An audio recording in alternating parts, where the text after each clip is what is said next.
अनस की स्टोरी में आपका स्वागत है। आज फिर हम एक नई कहानी लेकर आपके सामने उपस्थित हैं। तो चलिए शुरू करते हैं आज की कहानी। दोस्तों, ये कहानी पिछले वर्ष की है। कोरोना काल चल रहा था और मेरी तबीयत कुछ खास नहीं थी, तो एक बहुत पढ़े लिखे वैद्य ने मुझे बताया कि बकरी का दूध पीना बहुत ही लाभकारी होगा। इसलिए बकरी का दूध मैंने लेना चालू कर दिया, लेकिन कोई भी दूध वाला बकरी का दूध शुद्ध नहीं दे रहा था। इसलिए हमने शुद्ध बकरी के दूध के लिए अपने बुआ से संपर्क किया।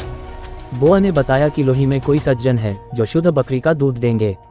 मेरे घर से लोही 7 किलोमीटर दूर था, इसलिए अब मैं रोजाना लोही जाता और वहां से 1 लीटर दूध बकरी का लेकर आता। मेरा दफ्तर सुबह 9 बजे से शाम को 6 बजे तक रहता था। ठंड का महीना था। एक दिन मुझे दफ्तर में किसी काम की वजह से रुकना पड़ा, तो उस दिन लोही जाने में मुझे देर हो गई और मैं रात को 10:30 बजे लोही गया।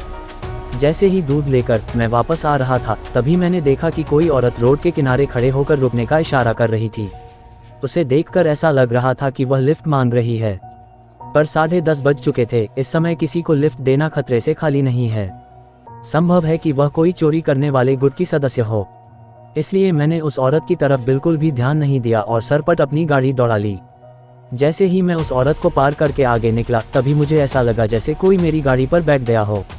मेरी गाड़ी अब भारी होने लगी थी और रफ्तार धीमी होने लगी थी। मुझे लगा, हे भगवान, यह क्या हो गया। मैंने गाड़ी में लगे मिरर से पीछे खड़ी उस महिला को देखा, तो वह महिला अब वहां पर नहीं थी। मैं अब डर गया। तभी मुझे मेरी दादी की एक बात ध्यान आ गई। दादी ने कहा था कि कभी भी अगर भूत प्रेत जैसी चीज़ों से सामना हो तो तुरंत हनुमान चालीसा पढ़ना चालू कर दो। मुझे पूरा विश्वास था यह कोई साधारण महिला नहीं थी, बल्कि कोई भूत या प्रेत ही थी, और कहीं ना कहीं शायद वह मेरी गाड़ी में बैठ चुकी थी, क्योंकि अब मेरी गाड़ी भारी चलने लगी थी। मैंने तुरंत हनुमान चालीसा पढ़ना चालू कर दिया। जैसे ही मैंने हनुमान चालीसा पढ़ना चालू किया, अचानक मेरे कानों में एक आहट सुनाई दी, जैसे किसी ने कहा, मैं तुझे नहीं छोड़ूंगी, चाहे तू जितना भी हनुमान चालीसा पढ़ ले। मैं डर चुका था। मेरे हाथ कांपने लगे थे। मेरे शरीर में पसीना नदी की धार की तरह बहने लगा था। जनवरी के ठंड में भी पसीने से मेरे कपड़े गीले हो चुके थे। मुझे लग रहा था अब मैं नहीं बच पाऊंगा। मेरी गाड़ी और भारी हो गई थी और धीमे धीमे चलने लगी थी। ऐसा लग रहा था कि अब वह हवा में उड़ने वाली है। किसी ने बहुत तेज से मेरे कंधे को पकड़ लिया था। मेरे कान के पास बहुत डरावनी आवाजें आने लगी थी, लेकिन मैं हिम्मत नहीं हारा और तेज से हनुमान चालीसा पढ़ने लगा।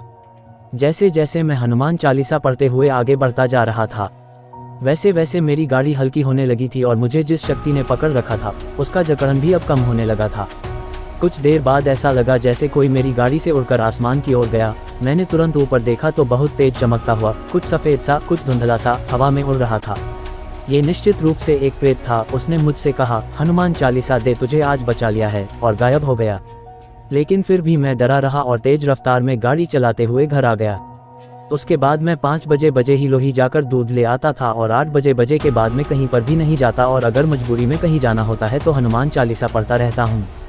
दोस्तों, आप भी हनुमान चालीसा याद कर ले और मूर्ख लोगों के चक्कर में ना पड़े। धर्म है तो जान है। अगर आपको वीडियो अच्छी लगी हो तो प्लीज़ वीडियो को लाइक करें और चैनल को भी सब्सक्राइब करके बेल नोटिफिकेशन को ऑल पर प्रेस कर दे। Thanks for your watching.